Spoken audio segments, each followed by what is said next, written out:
আল্লাহ তাআলার প্রেরিত নবীগণের মধ্যে সুলেমান আলাইহিস সালাম ছিলেন এক অনন্য দৃষ্টান্ত। তিনি শুধু একজন নবী নন, বরং এক জ্ঞানী রাজাও ছিলেন, যার শাসনভিত্তি ছিল ন্যায়, দয়া ও গভীর বুদ্ধিমত্তার ওপর প্রতিষ্ঠিত। আল্লাহ তাকে এক অসাধারণ ক্ষমতা দান করেছিলেন। তিনি শুধু মানুষ নয়, বরং জিন, পশু ও পাখির ভাষাও বুঝতে পারতেন। তার রাজত্বে শান্তি ও সুবিচার বিরাজ করত। প্রজারা তাকে ভালোবাসত, কারণ তিনি দুর্বলকে রক্ষা করতেন এবং মিথ্যার মুখোশ টেনে খুলে ফেলতেন সত্যের আলোতে।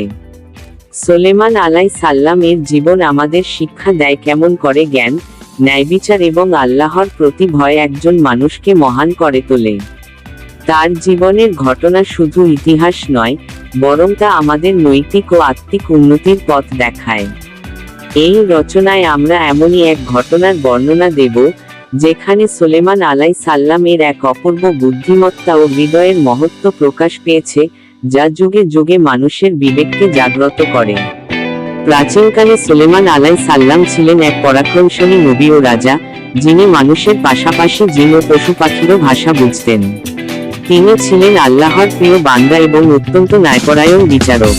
একদিন দুই নারী তার দরবারে হাজির হলো। তারা একটি শিশু নিয়ে বিরোধে জড়িয়ে পড়েছিল। এক নারী বলল, হে নবী, আমরা দুইজন একসাথে একটি ঘরে থাকতাম। আমি এবং এই নারী একদিন একসাথে সন্তান জন্ম দিই, কিন্তু এক রাতে এই নারীর সন্তান মারা যায়। সে নিঃশব্দে আমার জীবিত শিশুটিকে নিয়ে তার মৃত সন্তানটি আমার পাশে রেখে দেয়। সকালে উঠে দেখি, মৃত সন্তানটি আমার নয়, আর জীবিতটি আমার সন্তান। অপর নারী বলল, না, জীবিত সন্তানটি আমার। সে মিথ্যা বলছে। সুলেমান আলাইহিস সালাম কিছুক্ষণ চুপ করে রইলেন। তারপর বললেন, তোমরা যদি সন্তানের পরিচয় নিয়ে একমত না হও, তাহলে আমি সন্তানটিকে দুই ভাগ করে দিয়ে দুজনকে সমান ভাগে ভাগ করে দেব। একথা শুনে এক নারী চিৎকার করে উঠল, না না, দয়া করে সন্তানটিকে হত্যা করবেন না। আপনি ওকে ওনার হাতে দিয়ে দিন, তবুও আমার বুক খালি থাকুক, আমার সন্তান যেন বেঁচে থাকে। অন্য নারী ছিল নিশ্চুপ।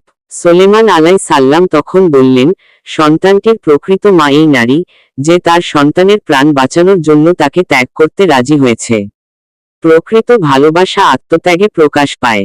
এভাবেই মহান নবী সুলেমান আলাইহিস সালাম তার অসাধারণ বুদ্ধি ও হৃদয়ের বিশুদ্ধতা দিয়ে ন্যায় বিচার প্রতিষ্ঠা করলেন।